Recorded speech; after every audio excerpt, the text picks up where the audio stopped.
हर हर महादेव। सभी शिव भक्तों के लिए श्री शिवाय नमस्तुभ्यम।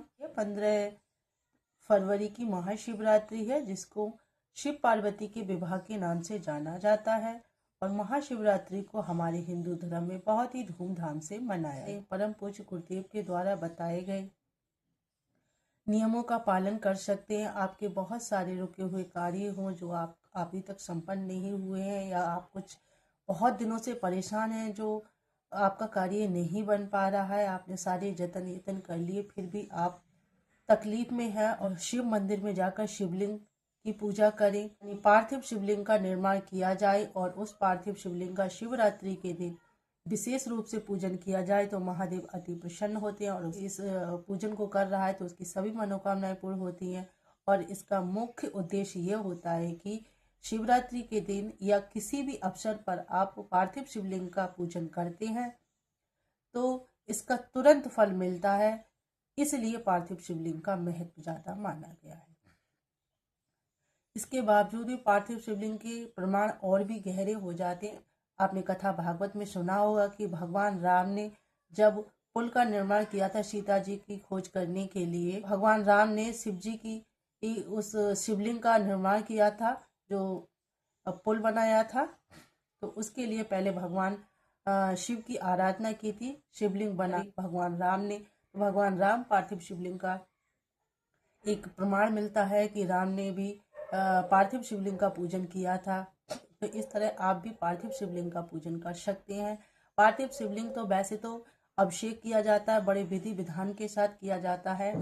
शिव पुराण की कथा कहती है कि आपके भाव सच्चे हैं, आपकी भावनाएं सच्ची हैं, और सच्चे मन से अगर कोई भी कार्य किया जाए तो छोटा बड़ा नहीं होता है, भगवान उसे स्वीकार कर लेते हैं। बहुत मंत्रों और विधि विधानों की आवश्यकता नहीं पड़ती है, आपके भाव अगर सच्चे हों, ऐसा शास्त्रों का मानना है या शिव पुराण में भी कहा गया है।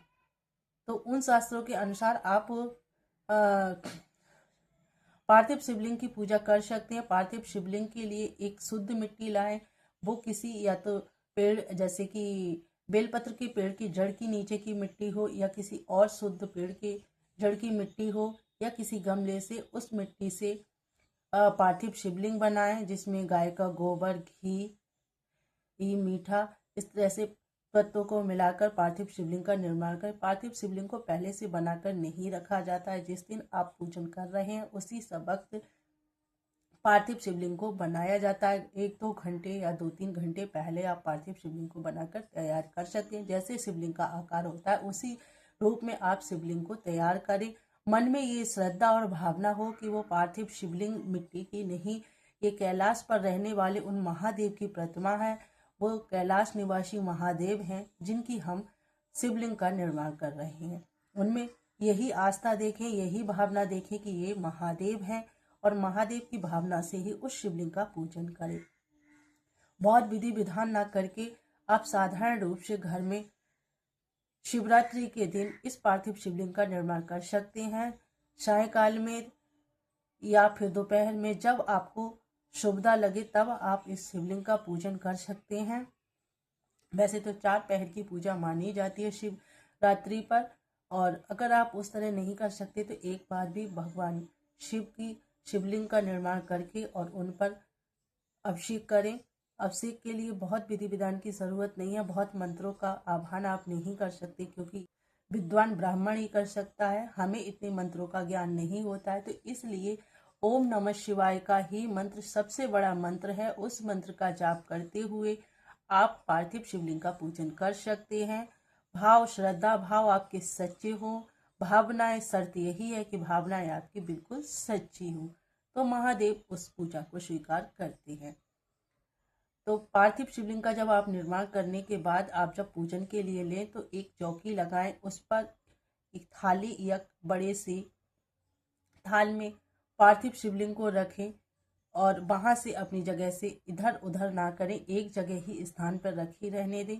और जब आप पूजन करें तब सामग्री ले लें, जो जो चीज़ें शिव जी के लिए अर्पित की जाती हैं, और बहुत ज़्यादा नहीं हो सके तो नॉर्मली हमारे घरों में या हम हमेशा पूजा करते हैं सोमवार की, तो हम इन चीज़ों का प्रयोग करते ही हैं। सफ़ेद पुष्प ले लें, जैसे कि कनेर के हों, आक का फूल हो तो ये भगवान शिव को प्रिय है, तो आप उन्हें अर्पित कर सकती हैं। पुष्पमाला, जल, दूध, दही, शक्कर, घी, पंचामृत, शहद, काले तिल, ये सारी सामग्रियां आप लेकर भगवान शिव को अर्पित कर सकते हैं। लेकिन इन सब सामग्रियों के साथ आपको पहले क्या अर्पित करना है? सबसे पहले शिव जी के लिए जल अर्पित करते हैं, वो भी एक पतली धार के रूप में जल को चढ़ाना चाहिए। बहुत पतली धार के रूप में एकदम से जल को नहीं छोड़ना चाहिए, धीरे धीरे हल्की धार से शिव जी को जल अर्पित करते हैं। उसके बाद दूध, दही, शहद, घी, उसके बाद में शक्कर और हल्के हाथ से रफ करें, ज़्यादा तेज नहीं, क्योंकि मिट्टी का शिवलिंग है, वो कोई पत्थर की महादेव की वो वाली शिवलिंग नहीं है जिस पर आप करेंगे तो वो खराब हो सकती है। इसलिए बहुत हल्के हाथ से इस उंगली का उपयोग करें और शिवलिंग का पूजन करें। इससे महादेव का पूजन हो जाएगा। सबसे लास्ट में गंगा जल को अर्पित करें, जिससे वो जो हमने चीज़ें चढ़ाई हैं, दूध, दही, घी, वो सब साफ हो जाए। उसके बाद शिव जी का श्रृंगार करें, त्रिकुंड बनाए 3 उंगलियों से, सफेद चंदन से या फिर पीले चंदन से। भगवान शिव के लिए हल्दी और कुमकुम समर्पित नहीं की जाती है, तो चंदन से भगवान शिव का तिलक करें। आखा चावल, यानी आखा चावल का मतलब होता है कि चावल टूटे हुए ना हो, खंडित चावल बिल्कुल ना हो। जो भी चावल के दाने हो वो एकदम साबित हो सके तो 108 चावल के दाने भी आप शिव जी को ओम नमः शिवाय मंत्र के नाम से अब अर्पित कर सकते हैं। बेलपत्र और शमी पत्र को भी अर्पित करें। बेलपत्र को चिकनी तरफ से अर्पित करें। विधि विधान के बाद भगवान शिव की कर्पूर गौरम शिव ओंकारा आरती के साथ विसर्जन करें। उसके बाद में भगवान शिव से क्षमा प्रार्थना करें। अगर आपको मंत्र आता है क्षमा प्रार्थना वाला तो ठीक है, अगर वो भी नहीं आता तो बस हाथ जोड़कर प्रार्थना करें और भगवान शिव की आराधना करें। मन में ये विश्वास रखें, मैं उन महादेव की प्रार्थना कर रहा हूँ या कर रही हूँ जो कैलाश पर्वत पर निवास करते हैं, जो महादेव हैं, जो सबके देवों के देव हैं, जो सबकी प्रार्थना सुनते हैं। मैं उन महादेव की प्रार्थना कर रहा हूँ और उनसे कहें कि मैं ना तो आपका आह्वान जानता हूँ ना विसर्जन जानता हूँ, बस आप अपनी कृपा कीजिए। फिर भी मैं आपसे उम्मीद करता हूँ या करती हूँ कि आप मेरी प्रार्थना स्वीकार करें, मेरे मनोरथ को स्वीकार करें। मुझे पूजा का विधि विधान मंत्र किसी तरीके का ज्ञान नहीं है, मैं मूर्ख हूँ, फिर भी आपसे उम्मीद करता हूँ या उम्मीद करती हूँ आप मेरी प्रार्थना को स्वीकार करें।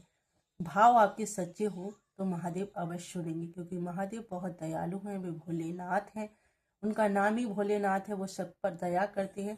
तो इस तरीके से आप अपनी भावना, अपनी प्रार्थना करें, महादेव आपकी प्रार्थना स्वीकार करेंगे। अब आपका कहना होगा कि इसके बाद उस शिवलिंग का क्या करना है? तो उस पार्थिव शिवलिंग को अगर रात में भी आप पूजन करना चाहते हैं, चौथे पहर का, तो आप शिवलिंग को रात्रि में रख सकते हैं।